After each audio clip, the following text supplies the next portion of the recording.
Radio Tehran, শুরু হচ্ছে বিশ্ব সংবাদ। ইন্নালিল্লাহ। আবার মধ্যপ্রাচ্যের তৃতীয় বিশ্বযুদ্ধ শুরু হয়ে গেছে।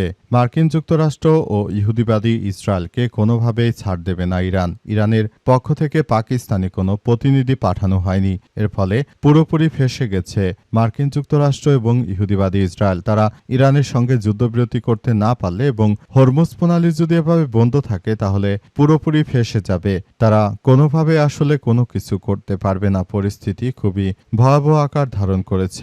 আর এরই মাঝে আমাদের হাতে এসে পৌঁছেছে এই যুদ্ধের সর্বশেষ গুরুত্বপূর্ণ সবথেকে তাজা আপডেট সংবাদ আপনাদের জানিয়ে দিব। প্রথমেই জানাবো, সরাসরি মার্কিন অবরোধ ভাঙল ইরানি ট্যাঙ্কার, জানালো IRIB। মার্কিন নৌবাহিনীর একাধিক হুমকি এবং অবরোধ উপেক্ষা করে ইরানি তেলবাহী জাহাজ নিরাপদে দেশের জলসীমায় প্রবেশ করেছে, এমনটি জানিয়েছে ইরানের রাষ্ট্রীয় গণমাধ্যম IRIB। দেশটির রাষ্ট্রীয় গণমাধ্যমের বরাতে সংবাদ মাধ্যম দ্য ডনের প্রতিবেদনে বলা হয়েছে, সিলিসিটি নামের ওই ট্যাঙ্কারটি ইরানি নৌবাহিনীর নিরাপত্তা সহায়তায় আরব সাগরে অতিক্রম করার সময় ইরানের আঞ্চলিক জলসীমায় পৌঁছায়। সেখানে মার্কিন যুক্তরাষ্ট্র সেটিকে আটক করতে ব্যর্থ হয়েছে। এরপর জানাবো, নতি স্বীকার নয়, যুদ্ধের জন্য প্রস্তুত আমরা, জানালো ইরানের পার্লামেন্ট স্পিকার। মার্কিন প্রেসিডেন্ট ডোনাল্ড ট্রাম্পের সাম্প্রতিক হুঁশিয়ারির পর নত স্বীকার না করে আবারও যুদ্ধ ঘোষণা করেছে ইরান। একই সঙ্গে যে কোনো ধরনের সম্ভাব্য হামলা মোকাবেলায় দেশটি সামরিকভাবে বিস্ময়কর সব প্রস্তুতি নিয়েছে বলে জানিয়েছে ইরানের পার্লামেন্ট স্পিকার বাঘের গালিবাফ। তিনি বলেন, আমরা মার্কিন যুক্তরাষ্ট্রের কাছে মাথা নত করব না। আমরা যে ধরনের কার্যক্রম চালিয়ে যাচ্ছি এটি কোনোভাবেই দখলদারদের ছাড় দেওয়া হবে না। এদিকে যুদ্ধবিরতির সময় রসদ মজুত করেছি, মার্কিন বাহিনী পুরোপুরি প্রস্তুত, বললেন ডোনাল্ড ট্রাম্প। যদি কোনো সমঝোতা বা চুক্তি না হয় তবে ইরানের বিরুদ্ধে আবারও সামরিক অভিযান শুরু করতে পুরোপুরি প্রস্তুত যুক্তরাষ্ট্রের সেনাবাহিনী, এমন হুঁশিয়ারি দিয়েছেন মার্কিন প্রেসিডেন্ট ডোনাল্ড ট্রাম্প। তিনি আরও জানিয়েছেন যে যুদ্ধবিরতির এ সময়কালকে মার্কিন বাহিনীর যুদ্ধের জন্য প্রয়োজনীয় সরঞ্জামের সমাবেশ ঘটিয়েছে। নির্দেশনা পাওয়া মাত্রই তারা হামলা চালাতে সক্ষম, খবর আল জাজিরার। এবারে জানাবো, হরমুজ প্রণালী বন্ধ থাকলে পরিণাম হবে ভয়াবহ, জানালো EU। হরমুজ প্রণালী দিয়ে জাহাজ চলাচল স্বাভাবিক না হলে ইউরোপ সহ পুরো বিশ্বের জন্য তার পরিণাম বিপর্যয়কর হবে বলে হুঁশিয়ারি দিয়েছে ইউরোপীয় ইউনিয়ন ইউর পরিবহন কমিশনার অ্যাপোলোস্টোলস তাৎক্ষণিক এই সতর্কবার্তা দিয়েছেন। এবং সর্বশেষ জানাবো, সংসদে গাড়ি চাইলেন হাসনাত আব্দুল্লাহ, হাসলেন বিএনপির নেতৃত্ববৃন্দরা। উপজেলায় দাপ্তরিক কাজের জন্য অফিস বরাদ্দ পাওয়ার পর এবার যাতায়াত সুবিধার জন্য সরকারি গাড়ির দাবি জানিয়েছে সংসদ সদস্য হাসনাত আব্দুল্লাহ। জাতীয় সংসদের অধিবেশনে অংশ নিয়ে তিনি এ দাবি উত্থাপন করেন। তবে হাসনাতের এই দাবির বিপরীতে সরকারি ব্যয় সংকোচন নীতির কথা স্মরণ করে দিয়েছেন স্বরাষ্ট্রমন্ত্রী সালাউদ্দিন। এ নিয়ে সংসদে সরকারি ও বিরোধী দলের সদস্যদের মধ্যে বেশ হাস্যরসের সৃষ্টি হয়। প্রিয় দর্শক, হাসনাত আব্দুল্লাহ গাড়ি ভাড়া করে চলল, বিএনপি নেতা সালাউদ্দিন কিন্তু এস আলমের কাছ থেকে গাড়ি পেয়েছিল।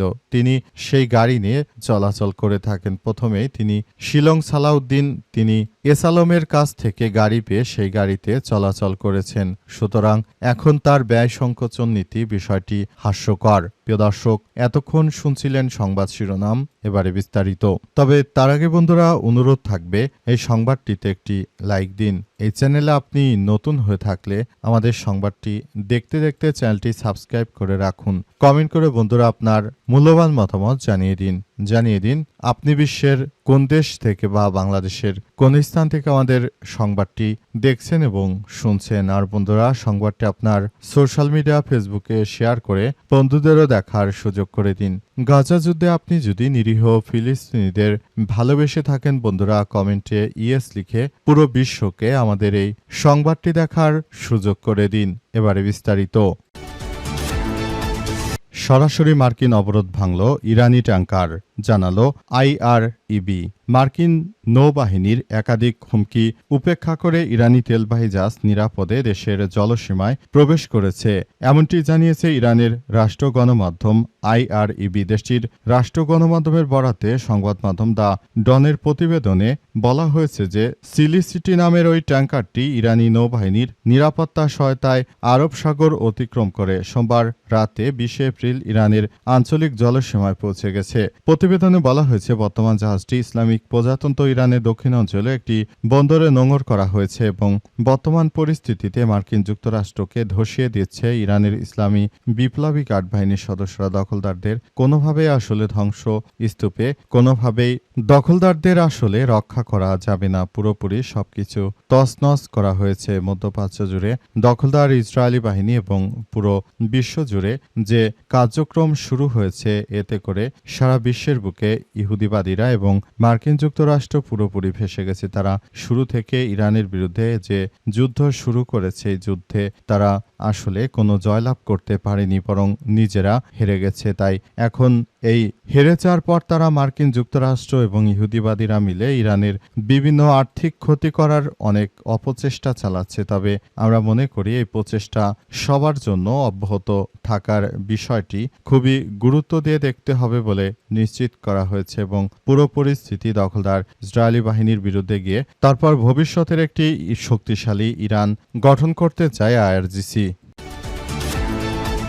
নথি স্বীকার নয়, যুদ্ধের জন্য প্রস্তুত ইরান, বললেন ইরানের পার্লামেন্টের স্পিকার। ইরানের পার্লামেন্টের স্পিকার বাঘের গালিবাফ জানিয়েছেন যে নথি স্বীকার নয়, বরং ইরান পুরোপুরি প্রস্তুত রয়েছে। যে কোনো মুহূর্তে তারা যুদ্ধ করতে রাজি এবং যুদ্ধে ঝাঁপিয়ে পড়তে ইরান পুরোদমে প্রস্তুত বলে জানিয়েছেন তিনি। বাঘের গালিবাফ জানিয়েছেন যে ইরান কখনোই মাথা নত করেনি আর ভবিষ্যতেও করবে না। মার্কিন যুক্তরাষ্ট্র ও দখলদার ইসরায়েলি বাহিনী তারা শুরু থেকে আমাদের বিরুদ্ধে যে সন্ত্রাসী কার্যক্রম চালিয়ে যাচ্ছে, আমরা কখনোই মাথা নত করিনি। ইরানের ইসলামী বিপ্লবী গার্ড বাহিনীর সদস্যরা তারা আল্লাহ ছাড়া কাউকে ভয় পায় না। তারা আল্লাহর নামে এবং তার নবীর নামে শুরু করে সবকিছু ইহুদিবাদী ইসরায়েল ও মার্কিন যুক্তরাষ্ট্রকে চরমভাবে ধুলাই দিচ্ছে। পরিস্থিতি যতই ভয়াবহ আকার ধারণ করুক না কেন, দেশপ্রেমিক সেনা সদস্যরা তারা নিজের দেশের দায়িত্ব কখনো অবহেলা করবে না, দায়িত্ব তারা পালন করবে। আমরাও পুরোদমে প্রস্তুতি নিয়েছি। আবার যে কোনো মুহূর্তে যুদ্ধ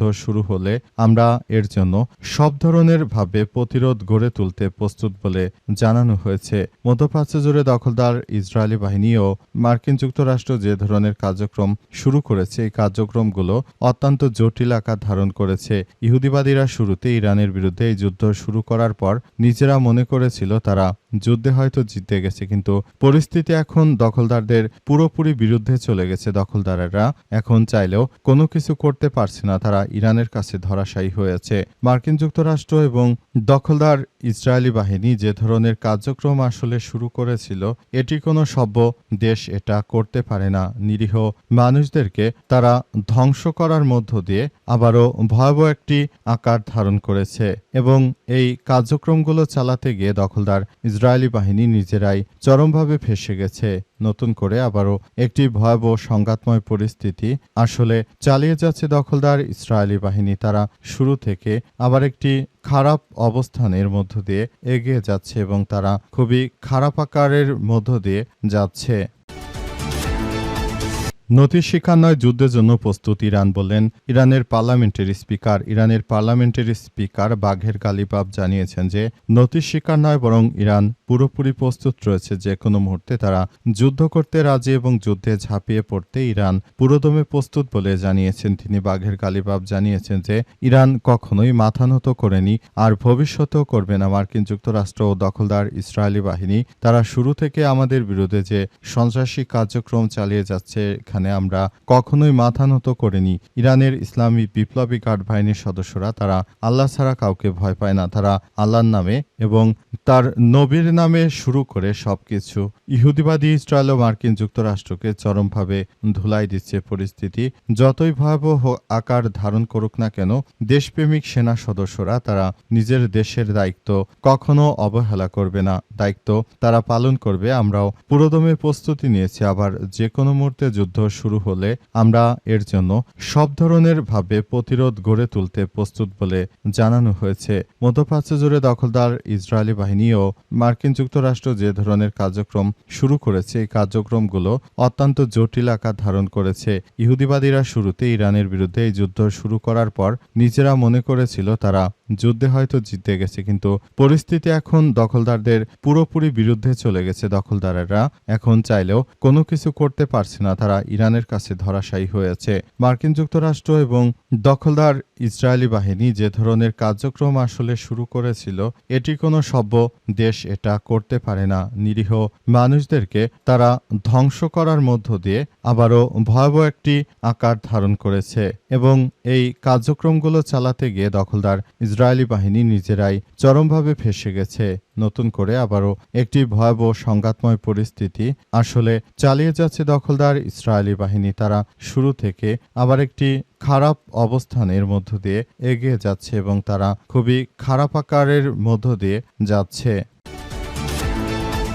হরমুজ প্রণালী বন্ধ থাকলে পরিণাম হবে ভয়াবহ বলল ইইউ। হরমুজ প্রণালী দিয়ে জাহাজ চলাচল স্বাভাবিক না হলে ইউরোপ সহ পুরো বিশ্বের জন্য তার পরিণাম বিপর্যয়কর হবে বলে হুঁশিয়ারি দিয়েছে ইউরোপীয় ইউনিয়ন।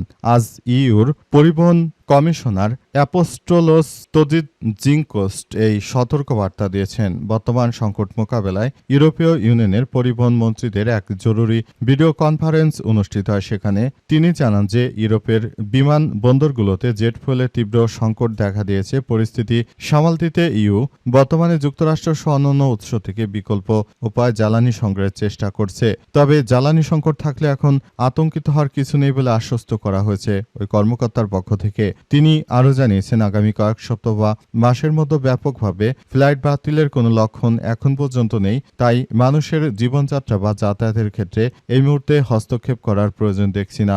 গত কয়েকদিন ধরে হরমুজ প্রণালী বন্ধ থাকার প্রভাবে বিশ্ববাজারে জ্বালানি সরবরাহ বিঘ্নিত হওয়ার প্রেক্ষাপটে ইউরোপীয় ইউনিয়ন এই জরুরি পদক্ষেপ গ্রহণ করল এবং পুরো পরিস্থিতি আসলে খুবই ভয়াবহ আকার ধারণ করেছে এবং এই পরিস্থিতির মধ্য দিয়ে দখলদার জায়নবাদীদের বিরুদ্ধে এবার ইউরোপীয় ইউনিয়নের পক্ষ থেকে ব্যবস্থা গ্রহণ করা হচ্ছে। তারা জানিয়েছে যে আমরা দখলদার ইসরায়েলি বাহিনী ও মার্কিন যুক্তরাষ্ট্রের এই অবৈধ নৌ অবরোধ আমরা মেনে নিতে পারি না। নৌ অবরোধ অবশ্যই প্রত্যাহার করতে হবে বলে একটি অঘোষিতভাবে ট্রাম্পকে জানিয়ে দিয়েছে ইউরোপীয় ইউনিয়নের নেতৃত্ববৃন্দরা।